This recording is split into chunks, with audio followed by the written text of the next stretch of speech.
Ada seorang anak muda di Damaskus, di ibu kota Syria, di zaman tabi'in dulu. Pernah datang ke sebuah masjid namanya Masjid At-Taubah. Masjid At-Taubah ini zaman tabi'in ada. Ada seorang tabi'in masyhur di situ, tinggal jadi imam juga jadi alim, mengajar tiap hari. Anak muda ini datang lalu berkata, "Wahai imam," imam kalau kita kiai, "Wahai imam, saya datang dari luar Damaskus, ya, miskin, tidak punya apa-apa, tapi saya mau belajar agama. Boleh nggak saya numpang tinggal di masjid bersama anda? Saya bantu-bantu lalu saya hidup bersama anda. Maksudnya makan minum bersama anda." Kata ya syekh itu, silahkan, nggak masalah. Tapi harus sabar, ya ikutin kehidupan saya. Apa yang saya makan kau makan, apa yang saya minum kau minum. Kata anak muda ini, baiklah. Anak muda ini cerita, dia bilang setelah 3 bulan saya tinggal dengan syekh saya. Ternyata syekh saya ini orangnya sangat zuhud, luar biasa. Ada makanan makan, tidak ada makanan puasa. Dan hari ini sudah 3 hari kami puasa. Sahur dengan sebutir kurma segelas air, buka puasa juga begitu. Tapi ini sudah hari ketiga, syekh saya masih kuat, saya sudah tidak kuat lagi, dia bilang. Saking tidak kuatnya saya bungkukkan punggung saya, menekan perut saya supaya lapar saya hilang. Dalam keadaan begitu, syaitan datang menggacaukan pikiran saya sambil berkata, "Wahai anak muda," di benak saya terlintas, "sekarang sudah halal buat kau mencuri makanan. Kalau kau tidak curi makanan, kau mau makan dari mana? Akan mati kelaparan. Minta sama gurumu nggak punya. Minta-minta sama orang, gurumu larang minta-minta sama orang. Sekarang kau curi makanan sepotong roti, yang penting tidak mati kelaparan." Dia bilang dalam kondisi saya berkecamuk pikiran syaitan begitu, saya berpikir mencuri makanan di rumah di sebelah masjid. Zaman dulu teman-teman sekalian, dinding masjid tidak seperti kita sekarang ada tembok. Jadi zaman dulu itu bisa dari tanah liat, atau kalau mau kuat, batang kurma ditebang atasnya, ditebang akarnya, ditancapin, lalu didempet-dempetin. Jadi dinding yang kuat. Dan rumah orang sama masjid berdempetan dindingnya. Dia naiklah dinding masjid, dari belakang masjid dia naik mau mencuri makanan. Di rumah yang pertama dia mau masuk mencuri di sebelah masjid, itu dia lihat ada 3 perempuan yang tidak tutup auratnya, lagi nunun kulit domba. Dia alihkan pandangannya karena dia tahu yang bukan mahramnya haram untuk melihatnya. Dan itu bukan tujuannya, dia ingin cari makanan. Dia pindah ke rumah kedua. Waktu dia pindah ke rumah kedua, dia lihat dari atas rumah karena pakai pelapa-pelapa kurma, jadi kelihatan nggak ada orang, tapi ada bau masakan. Karena laparnya dia turun ke dalam, dia masuk ke dapur, ditemukan ada panci yang lagi dipakai masak dengan kayu bakar. Di dalamnya ada, waktu dia buka, air yang sedang direbus 2 buah terong yang sudah matang. Karena lapar sekali, diambil sama dia terong 1 lalu digigit. Sementara dia kunyah teman-teman sekalian, dia bilang, dia ceritakan dirinya, waktu saya sebentar kunyah dan sangat lapar, saya sudah buru-buru ingin menelannya, tapi tiba-tiba muncul ketakwaan saya pada Allah. Muncul ketakutan saya pada Allah, kepatuhan saya sama Allah. Lalu saya berkata dengan diri saya, subhanallah, syaitan berhasil membuat saya melakukan 3 dosa sekaligus.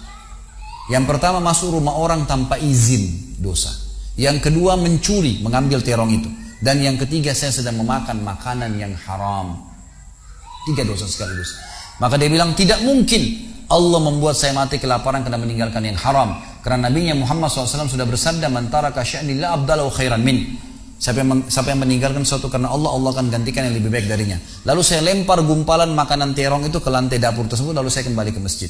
Dan masih ada pengajian, saya tidak bisa tangkap apa yang sedang dibahas karena laparnya. Waktu bubar pengajian, dia bilang, guru saya duduk di kursinya, saya pun duduk di tiang salah satu masjid. Ada 1 orang tua di belakang masjid. Lalu masuklah seorang wanita dari pintu masjid bercadar, berbicara dengan guru saya sambil guru saya menundukkan pandangannya. Setelah itu guru saya mengangkat kepalanya lalu melihat ke arah saya dan memanggil, "Kesinilah muridku." "Datanglah saya," kata anak muda ini. Lalu ditanya oleh guru saya, "Apa kau sudah menikah?" Dijawab oleh muridnya, "Belum." Lalu ditanya 2 kali, "Apa kau ingin menikah?" Dia tidak jawab. "Apa kau ingin menikah?" Tidak jawab. Sampai 3 kali, "Apa kau ingin menikah?" Dia tidak jawab. Lalu kata anak muda ini, "Wahai imam, wahai syekh, ya guru saya setelah Allah subhanahu wa ta'ala, hidup saya bergantung pada anda. Apa yang anda makan, saya makan. Apa yang anda minum, saya minum. Sekarang sudah 3 hari kita punya makanan dan minuman, puasa. Dan saya sangat lapar. Kalau saya nikah, saya mau beri makan dari mana istri saya?" Lalu kata syekhnya, "Ini perempuan di sebelah saya yang bercadar, baru selesai masa iddah meninggal suaminya, 4 bulan 10 hari. Dan dia ditinggalkan harta yang cukup, dia masih muda, dia takut fitnah. Dia ingin saya carikan jodoh, saya anggap kamu cocok. Kamu mau?" Dia bilang iya. Tanya perempuan, "Kamu mau?" Dia bilang iya. Syekhnya keluarin kendi dari kamar, dikasihkan jadi mahar, panggil walinya perempuan, panggil 2 saksi, kalimat akad, selesai. Hitungan menit nih.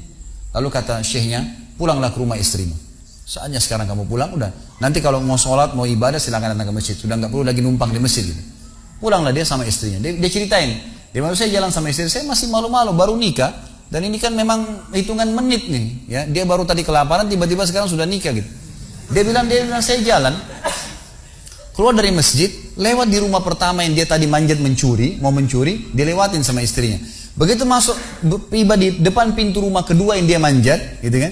Istrinya berhenti, buka pintu rumah lalu berkata, "Masuklah suamiku, ini rumah kita." Rumah yang tadi dia mencuri nih.